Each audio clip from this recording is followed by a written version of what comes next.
The satellite feed cut to static at 3:47 hours, and $300 million worth of experimental stealth aircraft vanished from every screen in the operations center. Major Evelyn Caspar watched 12 analysts freeze in perfect synchronization, their faces illuminated by monitors that now showed nothing but empty Algerian desert where moments before a classified prototype had been transmitting vitals. The aircraft belonged to Marcus Hale, the defense contractor whose personal fortune exceeded the GDP of small nations, whose companies built half the Air Force's next-generation systems, and who had insisted on personally test flying his latest creation over disputed airspace, despite every protocol screaming against it. Now he was gone, his billion-dollar gamble reduced to silence and sand, and Caspar knew exactly what was coming next because she'd seen this particular brand of chaos before, had lived through the aftermath when powerful men made reckless choices and expected others to clean up the wreckage. The controller's voice cracked across the bunker. "We've lost telemetry, lost beacon, lost everything. Last known position puts him 60 miles inside the exclusion zone." Caspar studied the frozen map, her eyes tracking the terrain she'd memorized during 3 deployments, seeing not just coordinates but the reality beneath them, the ancient wadis where insurgent groups cached weapons, the settlements where loyalties shifted with the wind, the stretches of absolute nothing where a downed pilot could disappear forever. General Harwick turned from the wall display, his face already set in that expression Caspar recognized from a dozen briefings, the look that said someone expendable was about to be sent after someone important. His eyes found her before he spoke, and she felt the familiar weight of being the only A-10 pilot within 500 miles, the only one qualified for low-altitude search and rescue in hostile territory, the only one they could afford to lose if this went sideways. "Captain Caspar," he said, and the room's attention shifted like a physical force. "How fast can you get airborne?" She'd been Captain Caspar for 6 years now, stuck at that rank while less experienced pilots climbed past her, their personnel files unburdened by the incident in Kandahar that had saved 18 lives but violated 3 direct orders. The unofficial call sign they'd given her that day had stuck, junkyard, for the way she'd stripped parts from damaged aircraft to keep her wounded bird flying long enough to provide cover for an extraction gone catastrophic. Some meant it as mockery. She'd made it armor. The A-10 Thunderbolt II sat on the tarmac like something designed by committee to offend every principle of grace, its nose painted with teeth that looked more cartoonish than menacing in daylight, its twin engines mounted high to protect them from ground fire and debris, its entire philosophy built around the 30mm GAU-8 cannon that essentially had an aircraft constructed around it. Caspar ran her pre-flight in darkness, her hands moving through checks she could perform blind, feeling the familiar solidity of the airframe, the honest brutality of a machine never pretending to be anything but a tool for close air support. Beauty was for peacetime. The Warthog was for keeping people alive. Her weapons systems officer had loaded her with a full combat package, high explosive and armor-piercing rounds for the cannon, AGM-65 Mavericks on the outboard pylons, Hydra rocket pods, and the full complement of countermeasures because the intelligence brief had mentioned possible man-portable air defense systems in the area, though possible was the word they used when they meant probable but didn't want to spook anyone. She pulled herself into the cockpit, the familiar smell of hydraulic fluid and worn leather settling around her like a second skin, and began the startup sequence.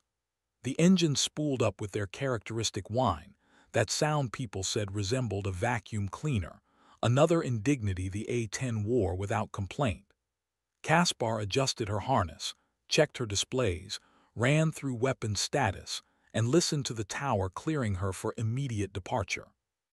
Behind her, somewhere in that operations bunker, generals and contractors were arguing about liability and optics, about the cost of losing Hale versus the cost of the rescue attempt, about whether a captain with a questionable record was really the right choice for retrieving someone whose Rolodex included senators and joint chiefs. She didn't wait for them to reconsider. The takeoff roll was short, the Warthog never needing much runway, and then she was climbing into a sky just beginning to show the first gray hints of dawn. North Africa spread below her, vast and indifferent, and she pushed the throttles forward, feeling the reliable surge of power that wouldn't win any races but would keep pushing through damage that would drop sleeker aircraft from the sky. The radio crackled. Junkyard, ops, be advised, we're detecting increased radio chatter in your target area. Multiple armed groups may be converging on the crash site. Caspar keyed her mic. Copy that, ops. Any update on survivor status? Static then. Negative, no beacon, no comms. You're looking for a needle in a haystack that's actively trying to kill you. She almost smiled. Wouldn't be the first time. The flight north took 23 minutes, the landscape below transitioning from the relatively populated coastal region to the emptiness beyond, where borders meant little and control meant less. Caspar descended to 2,000 feet, her eyes scanning the terrain, looking for the telltale signs she'd learned to recognize: the disturbed sand, the glint of metal, the wrong kind of movement. The experimental stealth aircraft should have left some trace, should have scattered debris across the impact site. But if Hale had managed any kind of controlled ejection, if he'd gotten clear before the crash, then she was looking for something much smaller, much harder to find. Her radar warning receiver chirped, a brief contact that disappeared before she could classify it, and she banked hard, diving lower, using the terrain to mask her approach. Someone down there had sensors, had equipment sophisticated enough to paint her even briefly, and that meant this wasn't just scattered insurgents. This was organized, well-funded, and very interested in whatever had fallen from the sky. She found the crash site by following the smoke, a thin column rising from a wadi 15 miles from where the satellite had lost contact, which meant Hale had been gliding, had been trying to reach friendlier territory before whatever went wrong became catastrophic. The wreckage was scattered across a quarter-mile, the stealth aircraft's exotic composites burning with chemical intensity, and Caspar circled once, twice, her eyes searching for any sign of an ejection seat, a parachute, a survival beacon. Nothing. Then she saw them, vehicles approaching from the east, 3 technical trucks with mounted weapons moving with purpose toward the crash site. She checked her fuel, calculated her loiter time, and keyed the radio. Ops, junkyard, I have eyes on the crash site and multiple hostile approaching. Still no sign of the pilot. The response was immediate. Junkyard, you are not cleared to engage. Repeat, weapons hold unless fired upon. Your mission is search and rescue only. Caspar watched the technicals close in, watched men dismount and begin spreading through the wreckage, and felt the familiar frustration of rules written by people who'd never had to watch hostile forces claim an objective while you circled overhead with a full weapons load. Then her radio crackled with a new voice, weak and strained, using the emergency frequency. Any American aircraft, this is Hale. I'm 3 miles northwest of the main wreckage, moving on foot, multiple hostiles in pursuit. I need immediate support. She keyed her mic before Ops could respond. Hale, this is Captain Caspar in an A-10. I have your transmission. Can you mark your position? A pause then. Negative, they took my survival kit. I'm in a drainage channel heading west, trying to stay low. Caspar banked hard, her eyes scanning the terrain to the northwest, seeing dozens of possible drainage channels, any one of which could be hiding a man in a flight suit. Hale, I need something to work with. Describe your surroundings. His voice came back tight with exhaustion and fear. Rocky terrain, scattered vegetation, the channels may be 6 feet deep. I can hear vehicles to the south. Caspar dropped to 500 feet, violating every altitude recommendation for hostile territory, her eyes tracking each wadi, each depression. Then she saw it. Movement in a channel 2 miles ahead of the approaching technicals, a flash of orange that could have been fabric.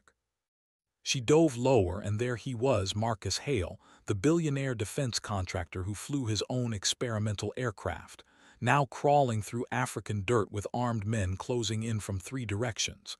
She keyed the radio. "Hale, stay down, I'm going to make some noise." Then to Ops, "Junkyard has visual on the survivor. He's got company incoming and I'm engaging." The operations center erupted in protest. Three voices talking over each other about authorization and political implications, and the need for approval from higher command. But Caspar was already rolling in, her targeting pipper settling on the lead technical truck. She'd violated orders before, had made the choice to act when waiting meant death, and they'd crucified her for it in the after-action reports even as the people she'd saved sent letters of gratitude. This would probably end her career, such as it was. The alternative was watching a man die while she waited for permission that might never come. She squeezed the trigger, and the GAU-8 cannon roared to life with a sound like the world tearing apart, that distinctive BRRRT that made the entire airframe shudder, and the lead technical disintegrated in a fountain of dirt and shrapnel. The other vehicles scattered, men diving for cover, and she pulled up hard, banking for another pass. "Hale, stay exactly where you are. This is going to get loud."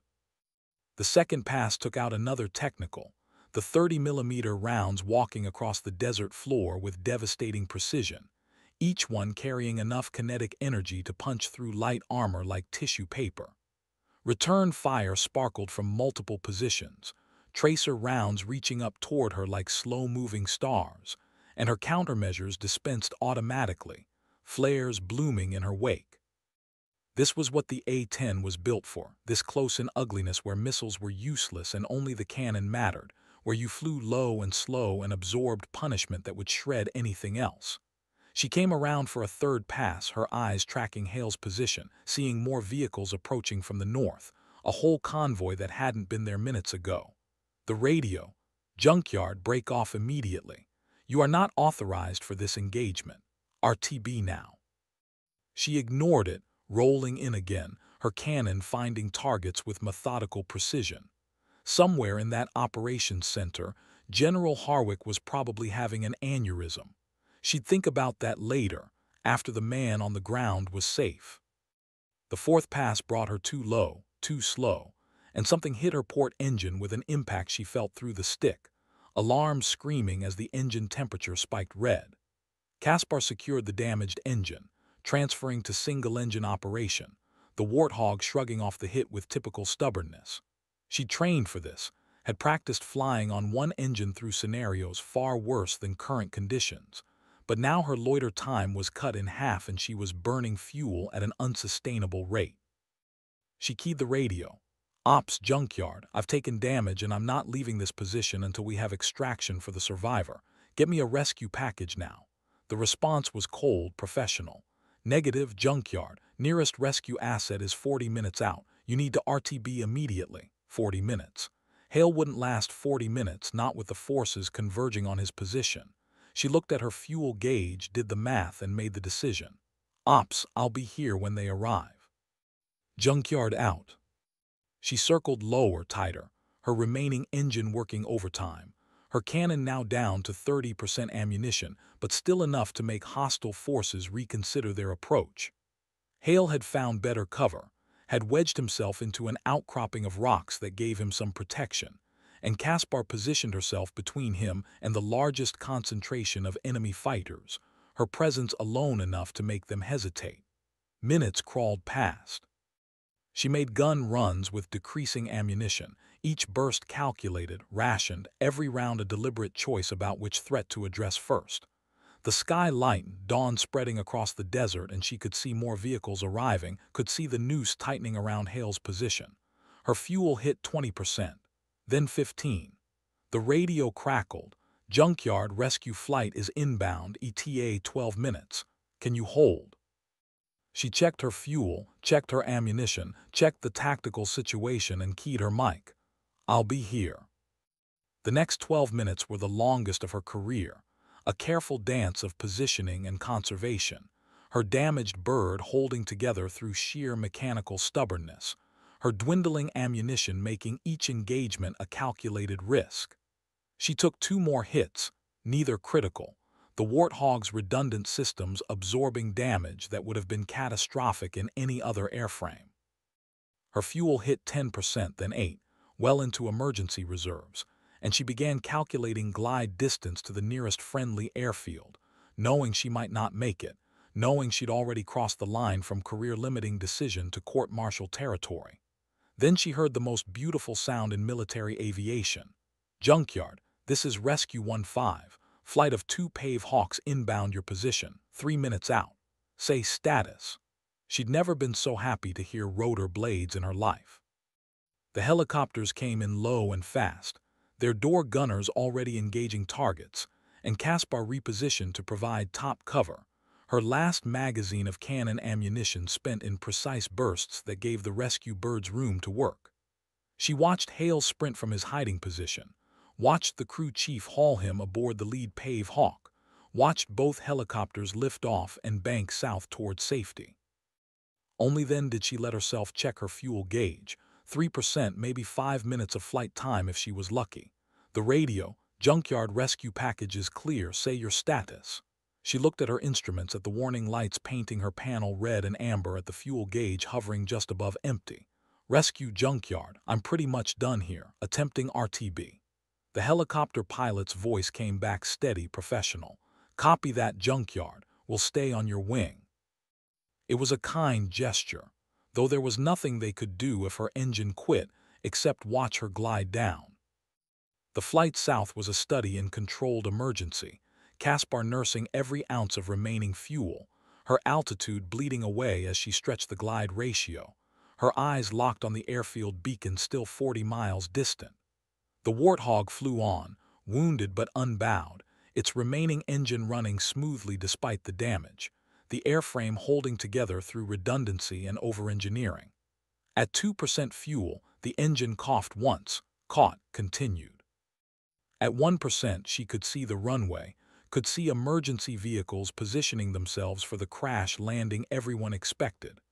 She crossed the threshold with the engine still running, touched down harder than she'd intended, and let the bird roll out until it stopped, finally, blessedly still. The silence after engine shutdown was profound. She sat in the cockpit for a long moment, her hands still shaking with adrenaline, before climbing down to find General Harwick waiting on the tarmac with an expression that promised nothing good. The debriefing lasted 4 hours, held in a conference room that smelled of burnt coffee and recirculated air, with Caspar facing a panel that included Harwick, 2 colonels she didn't recognize, and a civilian from Hale's company wearing a suit that cost more than her annual salary. They went through every decision, every radio call, every weapons release, building a timeline of her violations with methodical precision. Unauthorized engagement of hostile forces. Failure to obey direct orders to disengage. Reckless endangerment of military assets. The list grew longer, each item another nail in her career's coffin, and Caspar answered their questions with calm precision, explaining her reasoning without apologizing for her choices. She'd saved a man's life. Everything else was administrative consequence. When they finally dismissed her, Harwick pulled her aside, his voice low. You know this is going to end your career, Captain. She met his eyes. I know, sir. He studied her for a long moment. Was it worth it? She thought about Hale alive instead of captured or dead, about the rescue crew who'd made it in because she'd held the position. Yes, sir. The story should have ended there, with Caspar facing court-martial and Hale flying home to his boardrooms and billion-dollar contracts. Instead, 3 days later, she was summoned to a different conference room where Marcus Hale stood beside a full-bird colonel she'd never met, both of them wearing expressions that suggested this wasn't a standard disciplinary meeting. Hale looked different from the man she'd seen crawling through that wadi, looked like someone who'd had time to process just how close he'd come to ending up in an orange jumpsuit on a propaganda video. He spoke first. Captain Caspar, I owe you my life. I've been told you violated multiple orders to keep me alive, that you're facing serious consequences for that decision. She stood at attention. That's correct, sir. The colonel cleared his throat. Captain, Mr. Hale has been making some calls. Important calls. To important people. Apparently, there's a difference between how the Air Force views unauthorized initiative and how defense contractors view someone who refuses to abandon their personnel, even when those personnel make catastrophically stupid decisions. Hale had the grace to wince at that description. I flew into restricted airspace because I wanted to test the stealth systems in realistic conditions. I ignored every safety protocol because I thought my engineering was flawless. I was wrong, and I would be dead or worse if not for a captain in an aircraft that most people think is obsolete. He paused. I've spent the last 3 days explaining to various Pentagon officials that the person they're about to court-martial is exactly the kind of pilot we need more of, not less. I've also made it clear that any disciplinary action against you would severely complicate several ongoing defense contracts. The colonel looked uncomfortable with this naked display of leverage, but he continued. What Mr. Hale is trying to say, Captain, is that the charges are being dropped. Moreover, there's a promotion board convening next month and your name is on it. Kaspar processed this information slowly. Sir, I violated direct orders. You exercised combat judgment in an active situation, the colonel corrected. There's a difference, even if it took some persuasion for others to see it. Kaspar was promoted to major 2 months later, the ceremony brief and professional, with General Harwick pinning on her new rank, with an expression that suggested grudging respect rather than enthusiasm. The Kandahar incident remained in her file, as did the Algeria rescue, both marked as examples of an officer who prioritized mission success and personnel survival over strict adherence to protocol. In the new Air Force they were building, in the conflicts they saw coming, that profile was becoming valuable rather than problematic. She returned to her squadron to find her A-10 repaired and waiting, the battle damage patched, the engines replaced, the airframe recertified for combat operations.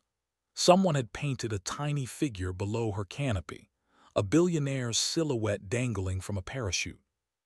The call sign Junkyard had evolved in meaning, no longer mockery but recognition of someone who worked with what she had and made it enough. The other pilots treated her differently now, with a respect that had nothing to do with rank and everything to do with bringing someone home against impossible odds. The real change came 6 months later when Kaspar received orders to a new unit being formed specifically for high-risk personnel recovery, a specialized squadron that would operate at the intersection of combat search and rescue and direct action, using A-10s in their originally intended role, protecting people on the ground at any cost. The unit's formation was partly Hale's doing. His influence and resources pushed toward creating something that formalized what Kaspar had done instinctively in that Algerian desert. He visited the squadron once, unannounced, and found Kaspar in the hangar running maintenance checks on her aircraft. They talked for an hour, two people who'd shared something profound even if they'd experienced it from vastly different positions. He never apologized for the risk his hubris had created, but he'd spent considerable political capital ensuring that her response to that risk was recognized rather than punished. That was its own form of acknowledgement. When he left, he paused at the hangar door. They were right, you know, about the A-10 being obsolete. Kaspar looked up from her checklist. Sir, they were right that it's old, that it's slow, that there are newer platforms with better technology. But when I was in that wadi with armed men closing in, what I needed wasn't the newest or the fastest. I needed someone who refused to leave. He smiled slightly. Turns out obsolete is just another word for proven. Years later, when Kaspar made lieutenant colonel and took command of the personnel recovery squadron, when younger pilots asked about the Algeria mission and the call sign Junkyard, she would tell them the story without embellishment, without making herself the hero. She'd talk about the A-10's stubborn reliability, about the importance of knowing when to follow orders and when to trust your judgment, about the mathematics of fuel and ammunition and calculated risk. She'd mention Hale's role in protecting her career, the colonel who delivered the news, the rescue crews who'd completed the extraction. What she wouldn't say, but what everyone understood anyway, was that the mission had defined her in ways that transcended rank or recognition. In that desert, She'd face the fundamental question every combat pilot eventually confronts. What matters more, the rules or the result? She'd chosen, and she'd been lucky enough to be proven right. But she never forgot that the choice itself was what mattered, that being willing to accept the consequences of doing what you believed was right was the real measure of the officer she wanted to be. The A-10 Thunderbolt II would continue flying for another 2 decades after that morning in Algeria, outlasting predictions of its retirement, outlasting supposedly superior replacements, outlasting the careers of most officers who tried to ground it. Kaspar would fly it in 3 more deployments, would train dozens of pilots in the art of close air support, would eventually retire as a full colonel with a chest full of decorations that never quite captured what mattered most. The aircraft that saved Marcus Hale, tail number 810964, would be pulled from service eventually and sent to the boneyard at Davis-Monthan, but not before accumulating enough flight hours and combat missions to fill 3 logbooks. Someone would take a photo of it in its final parking spot, the desert sun harsh on its worn paint, and post it online with the caption, "The warthog that refused to quit." In the comments, a retired billionaire defense contractor would write simply, "That aircraft and its pilot saved my life." And thousands of people who'd never served, who'd never faced hostile fire or made impossible choices, would read that line and understand, at least a little, what it meant to have someone refuse to leave you behind. The story would become legend, simplified and mythologized, the details compressed until only the essence remained. When power needed saving, it was stubborn competence in an ugly aircraft that made the difference.